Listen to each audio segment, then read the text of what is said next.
어, 우리가 이제는 기본적인 신앙의 기본적인 것을 같이 우리가 같이 듣고 또 나누고 있는데, 오늘은 죄의 그 뿌리와 또 죄의 씻음은 무엇인가에 대해서 여러분께 좀 말씀을 전해볼까 합니다. 지난 시간에는 죄가 뭔가 정의를 좀 했다면, 좀 어느 정도의 진단을 했다면, 오늘은 처방에 가까운 그런 이야기가 될 것 같아요. 그러나 또 다른 또 진단도 있을 것 같습니다. 왜냐하면 죄의 뿌리에 대해서 여러분께 좀 말씀을 드리려고 하기 때문입니다. 우리가 결혼을 해서 자녀를 낳잖아요. 그리고 자녀가 지금 자라면 이제 말도 하고 자기 생각도 있고 자기 주장도 있습니다. 근데 조금 재미난 게 있어요. 부모들이 자녀들한테 가르칠 때 여러분들 잘못된 것을 가르치거나 아니 거짓말을 가르치는 부모 혹시 봤습니까? 없죠. 그죠? 잘 되라고 다 이야기하고 이렇게 했으면 좋겠다고 좋은 쪽으로 이야기를 하는데, 자녀들은 이상하게 어디서 배웠는지 부모를 이렇게 순종하거나 공경하는 걸 잘 안 해요. 그리고 거짓말을 해요. 부모들은 가르친 적이 없는데 어떻게 그걸 알아서 어디서 배웠는지 그냥 부모들한테 이렇게 공경한다거나 아니면 또는 이렇게 거짓말하는 모습. 그러니까 공경하지도 않고 또 가끔은 자기가 좀 이렇게 난처한 상황이 있으면 거짓말을 하고 둘러대고 이런 것들을 하는지 모르겠어요. 왜 그럴까요, 여러분? 근본적인 이유가 뭘까? 인간이 가지고 있는 그 죄성 때문에 그래요. 죄성. 누가 가르쳐주지 않아도 인간은 그걸 다 가지고 있어요. 그래서 죄의 뿌리에 대해서 한번 생각해 보는 게 중요할 것 같습니다. 우리는 죄에 대해서 이걸 부인하는데 사실은 이거 죄는 거부할 수 없어요. 모두가 다 죄인이에요. 다 죄를 갖고 있어요. 그래서 가장 정확한 답은 예수님이 죄에 대해 언급한 것을 살펴보면 그것을 좀 알 수 있습니다. 우선 요한복음에 보면 요한복음 8장 3절에서 11절의 말씀을 보면 이 예수님을 고소할 생각으로 음행을 하다가 간음을 하다가 잡힌 현장에서 딱 잡혔어요. 얼마나 정확합니까? 그 여인을 데리고 딱 와요, 예수님께. 그리고 예수님께 뭐라고 하냐, 율법을 갖다 들이대요. 뭐라고 하냐면 모세는 이렇게 간음한 여인에 대해서 돌로 쳐서 죽이라고 했습니다. 맞아요. 정말 그랬거든요. 그리고서 당신은 어떻게 하겠습니까? 이렇게 이야기해요. 곤란하죠. 하나님이 정한 율법을 지금 들이대면서 곤란한 질문을 해요. 그러니까 예수님이 이 여인을 딱 데려다 놓고서 이제 땅에 뭐 이렇게 글씨도 썼다 이런 표현들이 있거든요. 그런 행동들은 일단 생략하고 딱 데려다 놓고 한마디 하시죠. 뭐라고 합니까? 죄 없는 자가 돌로 쳐라. 그리고 다시 바닥에 뭐 이렇게 쓰시는 듯이 이렇게 행동을 취하십니다. 시간을 주신 거예요. 그럼 이 여인이 돌에 맞았을까요? 안 맞았을까요? 시간이 흐르면 흐를수록 점점 사람들이 흩어져요. 하나하나씩 흩어집니다. 왜 그럴까요? 스스로들이 죄에 대해서 인정을 하는 거예요. 분명히 죄가 없는 자가 돌로 치라 했는데 아무도 돌을 던지는 자가 없어요. 예수님은 정확히 알고 계신 거예요. 모든 사람이 다 죄인이라는 거. 이뿐이 아니에요. 이 한 가지가 아니라 또 한 군데가 있습니다. 마태복음 28장 한번 같이 읽어볼까요? 마태복음 28장 시작. 나는 너희에게 이르노니 음욕을 품고 여자를 보는 자마다 마음에 이미 간음하였느니라. 여기 이 앉은 사람 중에 혹시 나는 죄 없는데요? 했다면 예수님은 또 뭐라고 하시냐면 이 마음으로 이미 간음했다. 생각만 해도 여자를 딱 보고 음욕을 품으면 그런 눈으로 여자를 보는 자마다 이미 간음했다라는 거예요. 이런 걸 봤을 때 예수님이 말씀하신 죄는 이 속으로 하는 생각까지도 죄로 여기신다는 거죠. 그러니 부인하기 어려워요, 죄는. 이게 미련한 거예요. 나 죄 없습니다. 이 자체가 미련한 거예요. 우리는 그걸 인정해야 되는 게 굉장히 중요하거든요. 그렇다면 이 부분에 대해서 오늘 읽은 말씀은 뭐냐면 로마서 3장 23절이잖아요. 모든 사람이 죄를 범하였다고 이야기를 하는 거예요. 모든 사람이 죄를 범하였다. 그리고 하나님의 영광에 이르지 못하더니라고 되어 있습니다. 자, 모든 사람이 죄를 범하였다라고 했는데 죄의 뿌리에 대해서 이제 말씀을 드리려고 하는 건데, 사람의 창조 당시에 성경은 그것을 말씀해주고 있어요. 구약의 말씀은 뭐라고 하고 있습니까? 창세기 2장 17절 같이 읽어볼까요? 창세기 2장 17절 시작. 선악을 알게 하는 나무의 열매는 먹지 말라. 내가 먹는 날에는 반드시 죽으리라 하시니라. 이 이야기는 우리가 거의 다 알고 계실 거예요. 하나님께서 아담을 창조하시고 하와도 혼자 있는 게 외로워 보이니까 하와도 지으셨어요. 그리고 둘이 부부로 살게 했어요. 그러면서 하나님이 딱 한 가지 이야기를 하신 거죠. 선악을 알게 하는 나무 열매는 먹지 말라. 걱정되시는 거죠. 네가 먹으면 죽으니까 걱정되는 거예요. 근데 그들이 어떻게 했어요? 먹었어요? 안 먹었어요? 먹었죠. 하와를 통해서 보암직도 하고 먹음직도 하고 해서 먹었어요. 그리고 누구에게 줬어요? 남편인 아담에게 줬죠. 그리고 나서 하나님께서 또 다른 말씀을 하십니다. 창세기 3장 22절 같이 읽어볼까요? 시작. 여호와 하나님이 이르시되 보라 이 사람이 선악을 아는 일에 우리 중 하나같이 되었으니 그가 그의 손을 들어 생명나무 열매도 따먹고 영생할까 하노라 하시고. 여기에서 하나님께서 뭐라고 하시냐면 선악을 아는 일에 우리 중 하나같이 되었다라는 거예요. 그럼 그 사람은 우리가 지난 시간에 말했지만 죄의 정의라고 했을 때 뭐였어요? 우리 자신이 하나님인 거예요. 근데 여기서도 뭐라고 하냐면 우리와 하나같이 되었다. 하나님의 영역 그거를 인간이 파악을 하게 됐다라는 거예요. 그러니까 인간도 선이 뭐고 악이 뭔지를 정한다는 거예요. 하나님 노릇을 할 수 있게 됐다라는 거예요. 하나님이 하나님 노릇을 할 수 있게 된 사람이 영원한 생명을 얻는 걸 어떻게 해요? 원하시지 않죠. 그것은 하나님의 권한인데 인간이 그것을 행하도록 그것을 정하도록 됐으니까 이 사람이 영원한 생명을 얻는 것을 원치는 않아요. 선악을 구별하는 선악을 알게 하는 나무만 있던 게 아니라 생명나무도 있었지만 아담과 하와는 생명나무에 전혀 관심이 없었어요. 왜? 그 당시에 하나님과의 관계가 되어졌고 하나님의 영광을 바라보고 누리고 같이 살았어요. 그렇기 때문에 생명나무는 그들에게 필요가 없는 거예요. 근데 지금은 선과 악을 알게 하는 그 나무를 먹었기 때문에 이제는 생명나무를 이들이 따먹을까 봐. 왜? 그 생명나무가 영생을 주는 나무이기 때문에. 그래서 이 생명나무는 훗날 예수님을 이렇게 이야기를 하는 겁니다. 예수님을 통해서 우리가 영생을 얻을 수 있잖아요. 근데 그 생명나무를 지키도록 그렇게 하나님께서 손을 쓰셨습니다. 그러면서 나온 것이 뭐냐면 영생할까. 여기서 두 가지가 대조적으로 나옵니다. 선악을 알게 하는 나무를 먹으면 어떻게 되는데요? 반드시 죽는 거예요. 사망. 그리고 지금 이거는 생명나무를 먹으면 영생, 생명. 이렇게 지금 나눠져 있습니다. 그래서 로마서 5장 12절 한번 찾아볼까요? 로마서 5장 12절 우리가 펼친 본문 한 장만 더 넘기면 있습니다. 5장 12절 같이 읽어볼까요? 5장 12절 자, 5장 12절 시작. 그러므로 한 사람으로 말미암아 죄가 세상에 들어오고 죄로 말미암아 사망이 들어왔나니 이와 같이 모든 사람이 죄를 지었으므로 사망이 모든 사람에게 이르렀느니라. 성경은 이렇게 말해주고 있습니다. 자, 이 한 사람이 누구예요? 아담. 그죠? 아담이에요. 아담 때문에 죄가 어떻게 했다고? 세상에 들어왔어요. 선과 악을 알게 하는 나무를 먹기 전에는 어떻게 했어요? 죄가 없는 거죠. 말 그대로 천국이에요. 파라다이스예요. 하나님과 관계를 맺고 하나님의 영광을 누리면서 그냥 살아가는 거죠. 근데 그 한 사람으로 말미암아 죄가 세상에 들어왔다. 그리고 죄로 말미암아서 뭐가 들어왔어요? 사망. 저와 여러분 중에 사망을 하지 않는, 죽지 않는 사람이 있습니까? 아니죠. 사망은 모든 사람에게 이르렀고 그것은 죄 때문이다. 이렇게 성경은 표현하고 있습니다. 그렇다면 이 죄는 또 어떻게 만들어졌는가? 야고보서 1장 15절 읽어볼 필요가 있는 말씀입니다. 같이 읽어볼까요? 야고보서 1장 15절 시작.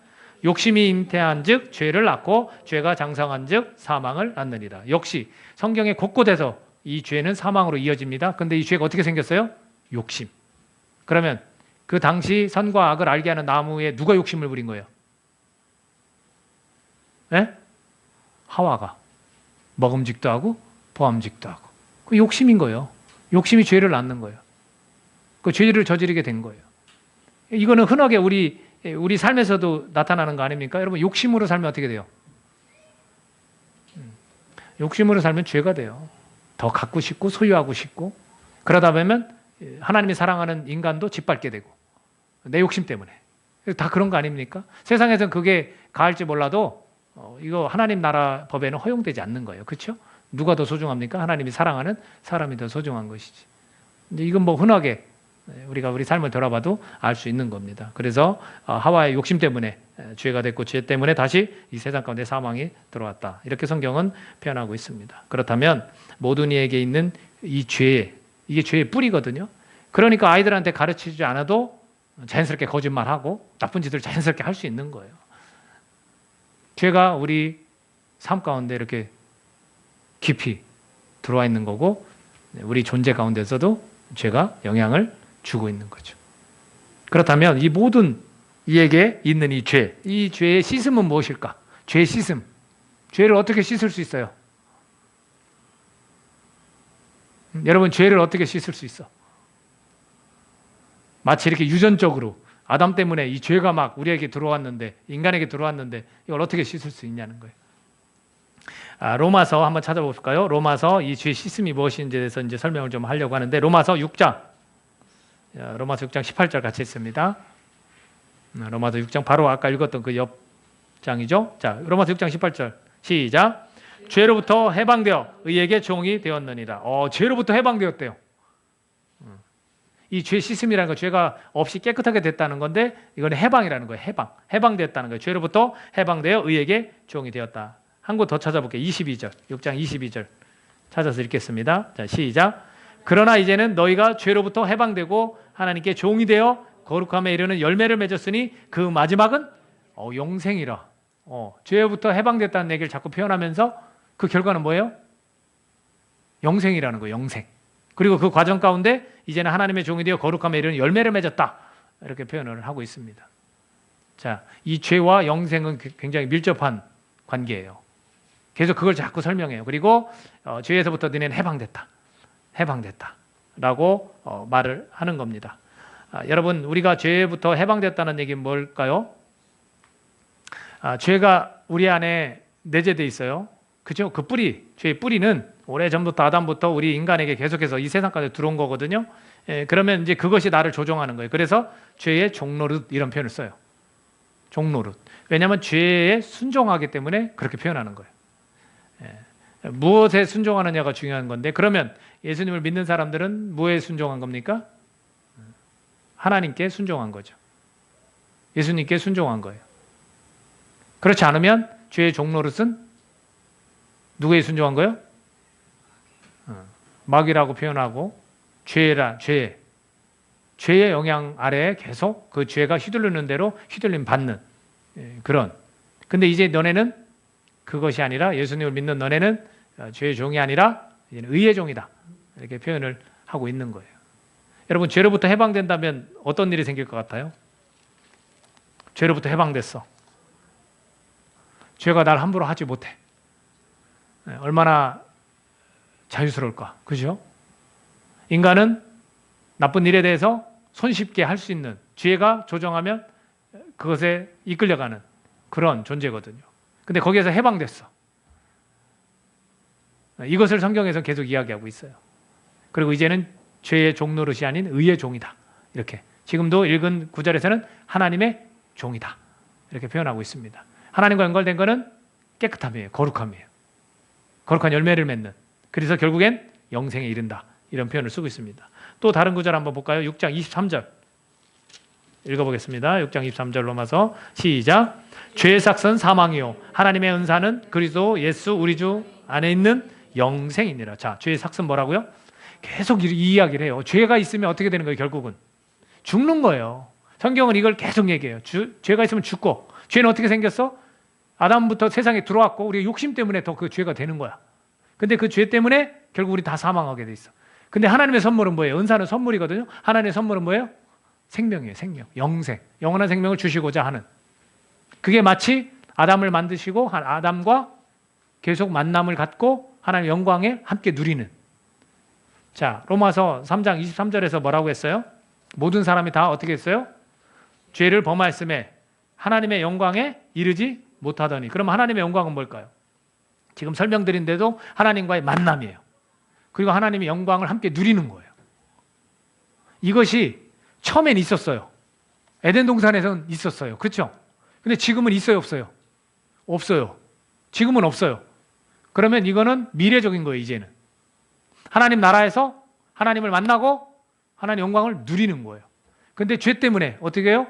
모든 사람이 죄를 범하였으면 하나님의 영광에 이르지 못하게 된다라고 이야기를 하고 있습니다. 그래서 하나님의 영광이라는 것은 하나님과의 만남이고 하나님의 영광을 함께 누리는 거다. 그걸 누리려면 죄가 있어야 돼요, 없어야 돼요? 없어야 되는 거예요. 왜? 죄 때문에 영광에 이르지 못하니까 죄가 없어야 돼요. 죄 씻음을 우리가 경험을 해야 되는 거예요. 죄를 씻음 받아야 되는 거예요. 근데 하나님은 선물을 줘요, 우리에게. 죄가 그냥 우리를 마음대로 조종하는 우리에게 선물을 줬어요. 어떤 선물이라고요? 영원한 생명.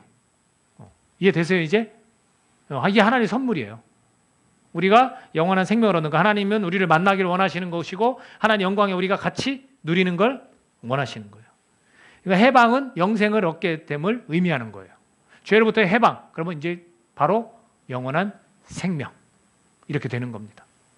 근데 죄로부터 해방되지 못하면 당연히 하나님 영광에 이르지 못하고 영원한 생명을 얻지 못하는 거죠. 그렇다면 죄 씻음은 어떤 과정을 거치게 되는 걸까? 한번 보겠습니다. 에베소서 2장 2절에 3절 한번 화면 나올 것 같은데 한번 읽겠습니다. 시작.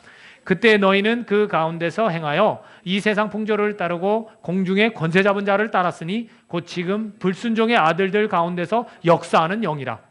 전에는 우리도 다 그 가운데서 우리 육체의 욕심을 따라 지내며 육체와 마음에 원하는 것을 하여 다른 이들과 같이 본질상 진노의 자녀였더니. 그러니까 이제 구원 받은 자들에 대한 설명이에요. 지금 에베소 교회에 있는 교인들에게 지금 이야기를 하는데, 자, 어떤 이 부류가 있냐면 불순종의 아들들 가운데 역사는 영이 있다는 거예요. 지금 예배를 드리고 교회 공동체에 속해 있는 사람은 불순종의 아들이에요? 순종의 아들들이죠. 근데 지금 불순종의 아들들이 있어요. 이 세상 가운데서 아직도, 그렇죠? 하나님 영광에 이르지 못하는 죄를 범하였기 때문에 그 많은 사람들에 대한 설명이에요. 지금 너네도 사실은 그랬던 사람들이었다. 근데 그랬던 사람들은 지금 누구의 조정을 받고 있냐면 역사는 영이 있는데 이 세상의 풍조를 따르고 공중의 권세 잡은 자를 따랐다. 이렇게 표현을 하는 거예요. 여러분, 사탄이 능력 있는 거 아세요? 모르세요? 능력 있어요. 그렇기 때문에 우리 힘으로 이 죄를 뿌리칠 수 없습니다. 그래서 모두가 다 이런 공중의 권세 잡은 자를 따랐다라는 거고 이 세상 풍조를 따랐다라는 거예요. 전에도 우리도 다 그 가운데서 여기서 또 나왔습니다. 우리 육체의 욕심을 따라 지내며. 죄가 뭐하고 연결되어 있냐면 욕심하고 연결되어 있는 거예요, 여러분. 욕심하고. 그 욕심을 따라 지내며 육체와 마음이 원하는 것을 마음대로 하는 거예요. 그래서 본질상은 다 진노의 자녀예요, 우리 다. 근데 지금 우리 누구의 자녀예요? 하나님의 자녀예요. 왜냐하면 왜 진노의 자녀라고 하냐면 하나님은 심판자시잖아요. 하나님이 이 불순종의 아들들을 바라보고 진노하시는 거예요. 근데 우리는 진노의 자녀였지만 이제는 하나님의 사랑 안에 머무는 자녀가 된 거라는 거죠. 자, 이 사랑 2장 4절에 보면, 에베소 2장 4절에 보면 뭐라고 되냐면 긍휼이 풍성하신 하나님이 우리를 사랑하신 그 큰 사랑을 보이셨다 이렇게 나와 있어요. 우리도 본질상 진노의 자녀였지만 긍휼이 풍성하세요, 하나님이. 그래서 그 사랑을 우리에게 막 보이셨어. 어떤 사랑이에요? 그 불순종의 아들들 가운데서 하나님의 자녀로 이렇게 우리를 이끄실 때 사랑을 보여주셨어. 어떤 사랑을? 그게 로마서 한번 가보겠습니다. 로마서. 지금 로마서 펼치고 계시죠? 로마서 5장 8절에서 11절입니다. 같이 한번 읽어보겠습니다. 로마서 5장 8절에서 11절. 자, 하나님의 긍휼하심을 따라 그 큰 사랑을 보이셨는데 그 사랑이 여기에 나와 있습니다. 8절부터 11절까지 읽습니다. 시작. 우리가 아직 죄인 되었을 때에 그리스도께서 우리를 위하여 죽으심으로 하나님께서 우리에 대한 자기의 사랑을 확증하셨느니라. 그러면 이제 우리가 그의 피로 말미암아 의롭다 하심을 받았으니 더욱 그로 말미암아 진노하심에서 구원을 받을 것이니 곧 우리가 원수 되었을 때에 그의 아들의 죽으심으로 말미암아 하나님과 화목하게 되었은즉 화목하게 된 자로서는 더욱 그의 살아나심으로 말미암아 구원을 받을 것이니라. 그뿐 아니라 이제 우리로 화목하게 하신 우리 주 예수 그리스도로 말미암아 하나님 안에서 또한 즐거워하느니라. 아멘. 이렇게 되어 있어요. 자, 이것을 해결하기 위해서 우리도 본질상 진노의 자녀인데 하나님의 자녀로 우리를 이끄시기 위해서 보여진 그 크신 사랑이 뭐예요? 8절에 나온 것처럼 우리가 아직 죄인 되었을 때, 그렇죠? 우리 다 죄인이에요. 모든 사람 다 죄를 범했어요. 죄인 되었을 때 그리스도께서 우리를 위하여 죽으셨어요. 예수님께서 십자가에 달려 죽으셨어요. 예수님이 죄가 있어요, 없어요? 없죠. 그러나 누구를 위해서? 내 죄, 우리 모든 사람의 죄를 위해서 단번에 십자가에서 죽으셨어요. 이게 우리에 대한 하나님의 사랑이에요. 그 크신 사랑이에요. 그러니까 하나님이 성육신 하셔서, 하나님의 아들이라고 하지만 예수님이 하나님이 성육신 하셔서 본인이 죄를 뒤집어 쓰고 이 모든 사람들을 사랑하기 때문에 그 일을 행하신 거예요. 그래서 뭐라고 표현했냐면 9절에서 그의 피로 의롭다 하심을 입었다. 우리가 죄인인데 분명히 죄가 있기 때문에 죄인이라고 불러야 되는데 의롭다 하심을 입었다. 너네 죄가 없다. 이렇게 선언하신 거예요. 너네는 의인이다. 이렇게 선언하신 거예요. 뭐로? 그의 피로 인해서. 그럼 이 죄가 뭐 때문에 없어진 거예요? 예수의 피로. 예수님의 피로 씻음을 받은 거예요. 그게 하나님의 크신 사랑이에요. 이해되세요? 하나님을 떠났는데 누가 잘못해서 우리의 욕심 때문에 떠났는데도 불구하고 하나님은 다시 한번 그 만남과 그 영광을 누리기를 원하시는 거예요. 그걸 오래전부터 계획하셨어. 인간이 타락하고 죄가 세상에 들어올 때부터 계획하셨어. 그래서 계명을 주시고 니네가 이걸 지키면 그나마 죄가 용서되고 다시금 하나님 앞으로 나올 수 있었는데 그때마다 이스라엘 백성들은 계속해서 거역했죠. 죄의 계속 종로로 됐잖아요. 그러다가 하나님의 이 섭리 계획 안에서 예수 그리스도를 보내시고 이 예수 그리스도를 통해서 이제는 단번에 한 번에 제사를 지녔기 때문에 이제는 더 이상 제사 지낼 필요가 없다라고 말씀하시면서 이 피로 너네 죄가 깨끗이 씻어졌다. 그래서 너네를 의롭다라고 내가 부르겠다. 의인이라 부르겠다. 이렇게 하신 거예요. 그래서 불순종하는 사람들은 당연히 아직도 그 권세 공중의 권세 잡은 자의 종로로 타고 있고 우리는 하나님의 종이 되었고 하나님의 자녀가 된 거예요. 이해되세요? 이게 그 과정이에요. 지금 설명한 것이. 그래서 구약에서는 오실 예수님에 대한 이야기예요. 신약은 오신 예수님, 그리고 요한계시록에서는 뭐라고 했어요? 다시 오실 예수님을 말해주는 거예요.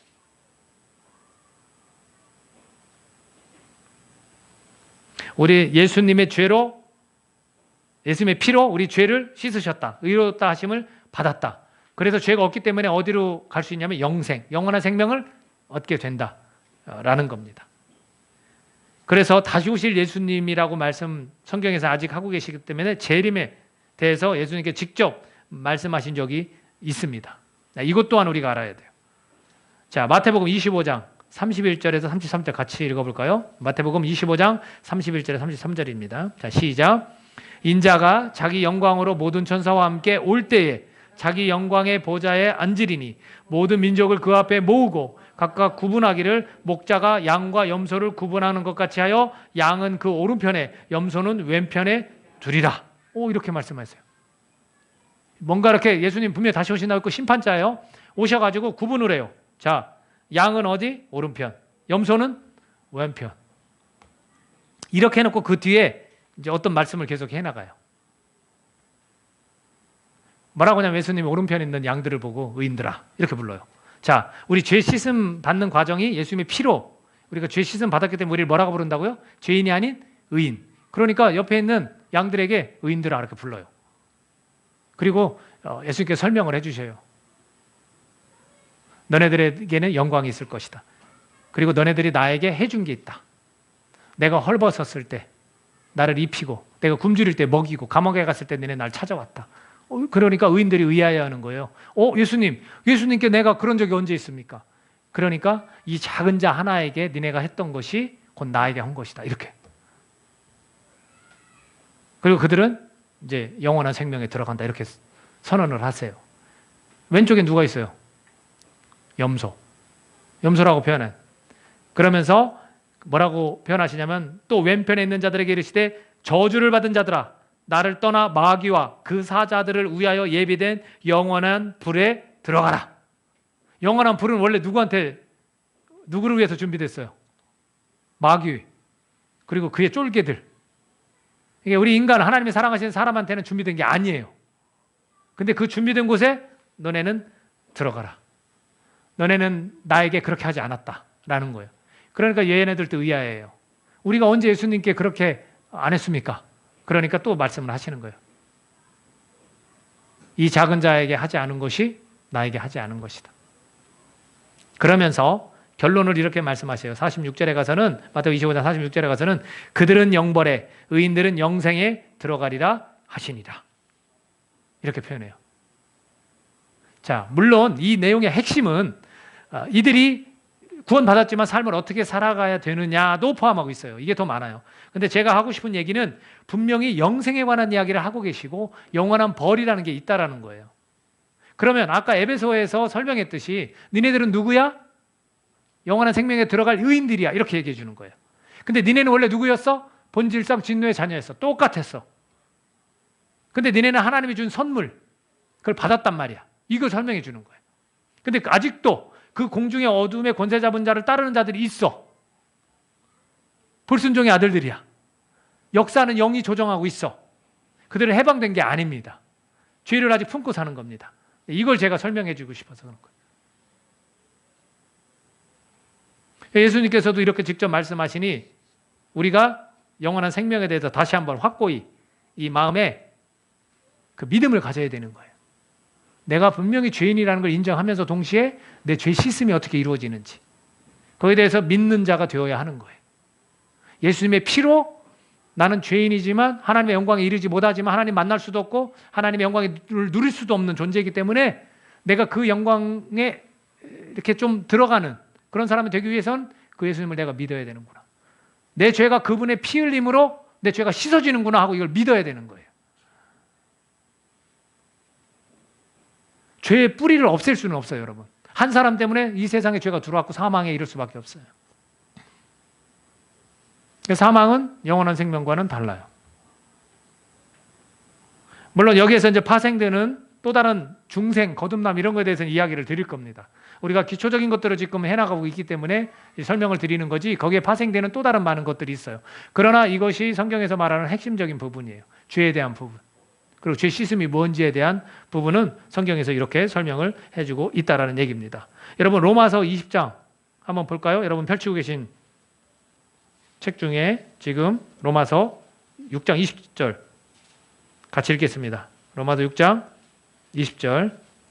자, 시작. 너희가 죄의 종이 되었을 때에는 의에 대하여 자유로웠느니라.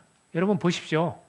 이렇게 죄의 종이 되었을 때는 의에 대해서 전혀 생각하지 않아요. 의롭게 된 거 의인 상관없어요. 전혀 거기에 대해서 신경도 안 씁니다. 거기에 대해서 오히려 방관하는 거예요. 자유로운 거예요, 그냥. 자기가 죄 지고 싶으면 질 수 있는 거예요. 그렇지 않아요? 여러분 예수님을 믿고 여러분들이 이렇게 신앙생활이라는 것을 해나가면서 여러분 그 전에 혹시 예수님 믿기 전에 삶이 있었다면 여러분들 하고 싶은 거 마음대로 했죠. 여기에 대해서 뭐 이렇게 되게 심각하게 생각하거나 야 이거 하면 하나님이 안 좋아하실 텐데 라고 생각한 적 있어요? 없어요. 자유로운 거예요, 거기에 대해서. 근데 지금은 어때요? 지금은 그 죄에 대해서 여러분이 죄책감도 좀 느끼기도 하고 아 이건 안 되는 것 같은데 하나님이 기뻐하시지 않을까 이런 생각이 같잖아요. 그렇지 않아요? 이게 죄로부터 해방된 거예요. 해방이라 해서 마음대로 뭘 해도 되는 게 해방이 아니에요. 죄라는 그 종로로에서 벗어난 거예요. 죄가 나를 조종해도 나는 거기에 이끌려가지 않는 거예요. 이제는 순종으로 인해서 의의 종이 되었다라는 거죠. 그래서 하나님의 영광에 이르게 된다. 하나님을 만나게 되고 하나님의 영광을 우리가 누리게 되는 거예요. 그게 영생이에요.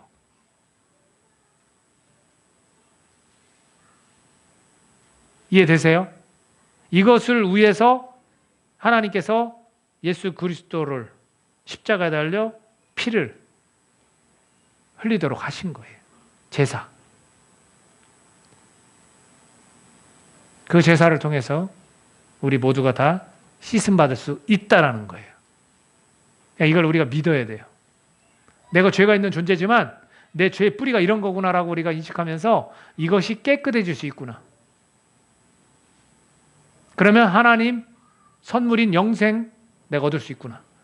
하나님과 만날 수 있고 하나님의 영광을 같이 누릴 수 있구나. 이걸 받아들여야 돼요, 여러분.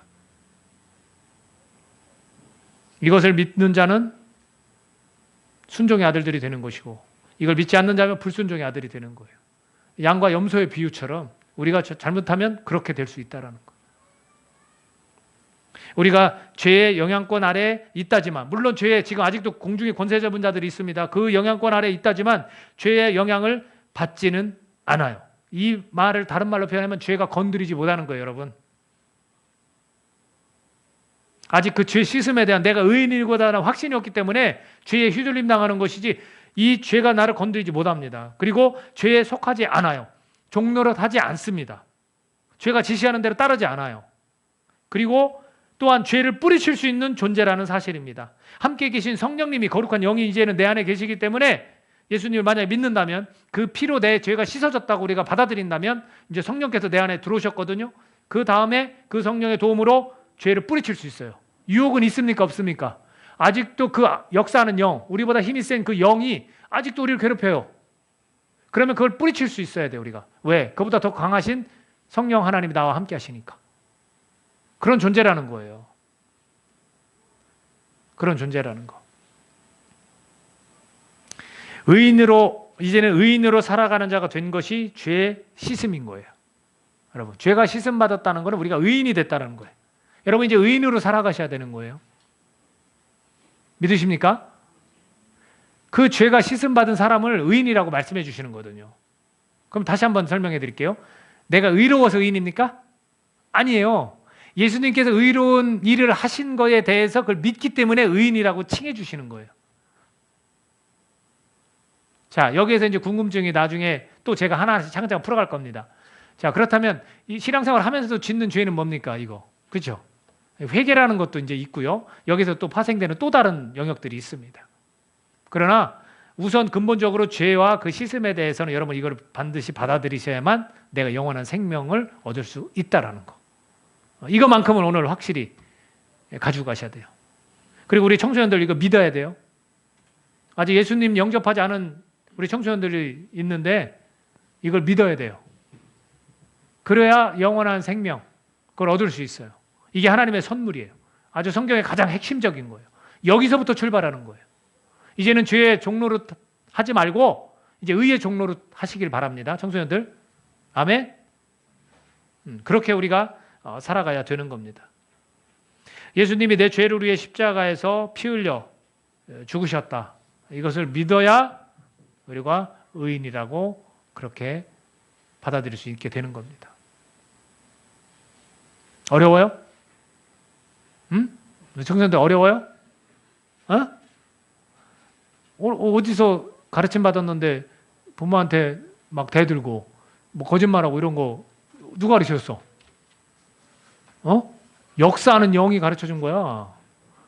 누구든 다 그래. 여기서 말씀 전하는 목사님 똑같아. 죄인이야, 죄인. 근데 이 예수님 피 흘림을 믿고 의인된 거야. 그러니까 죄가 함부로 건드리질 못해요. 다 뿌리칠 수 있고 또 성령께서 가만히 안 놔둬. 왜 다 고개 숙이고 있어, 이 죄인들아. 여기를 봐. 그 누구를 위해서, 우리 죄를 위해서 예수님께서 피 흘리신 이게 하나님의 큰 사랑이야. 알겠어요? 이게 핵심이야. 교회 메시지 중에 핵심. 성경의 핵심. 알았지? 자, 여러분 믿어야 돼요. 예수님이 내 죄를 위해서 죽으셨습니다. 따라해봐. 자, 시작. 더 크게. 예수님이 내 죄를 위해서 죽으셨습니다. 시작. 아멘. 그러면 여러분은 죄인이 아니라 이제는 의인인 거야. 이걸 우리가 이걸 굳세게 믿어야 돼요. 그리고 그 다음에 이제 생겨날 죄의 유혹들과 이런 것들이 있거든요. 이제 그거는 이제 또 차근차근히 하나씩 또 우리가 풀어갈 겁니다. 기도하겠습니다. 이 시간 기도할 때 우리가 어리석은 거예요. 내가 죄가 없다라는 건 굉장히 어리석은 겁니다. 그렇죠? 하나님을 거짓말장애로 만드는 거라고 그랬어요. 나는 죄인입니다. 이 죄의 뿌리가 정말로 인간이 창조될 때부터 아담이 선과 악을 알게 하는 나무를 먹었기 때문에 우리도 이 죄의 종노릇하는 그런 존재였어요. 본질상 진노의 자녀였습니다. 하지만 우리가 하나님의 정말 은혜로 예수님을 믿게 된 거예요. 예수님이 나의 죄를 위해 피 흘리셨다는 걸 믿고 받아들이게 된 겁니다. 그래서 나를 의롭다 하시는 거예요. 우리가 의롭다 하심을 받았어요. 이제는 그렇게 거룩한 백성답게 우리가 살아가는 겁니다. 아직도 불순종의 아들들이 너무나 많고요. 우리가 이런 이 죄의 뿌리 그리고 내가 죄 씻음 받았다는 것 아직 죄의 씻음을 경험하지 못했다라고 생각하는 분들은 이걸 기도하십시오. 아까 우리가 외쳤듯이 예수님 내 죄를 위해 죽어주셨습니다. 예수님이 내 죄를 위해서 피를 흘려주셨기 때문에 내가 깨끗합니다. 내가 의롭다고 그렇게 여김을 받았습니다. 이렇게 고백하는 거예요. 내가 믿습니다. 내가 이 하나님의 그 크신 사랑을 내가 믿습니다. 그렇게 여러분들 고백하시길 바랍니다. 이 시간 그렇게 결단하는 기도 함께 드리도록 하겠습니다. 하나님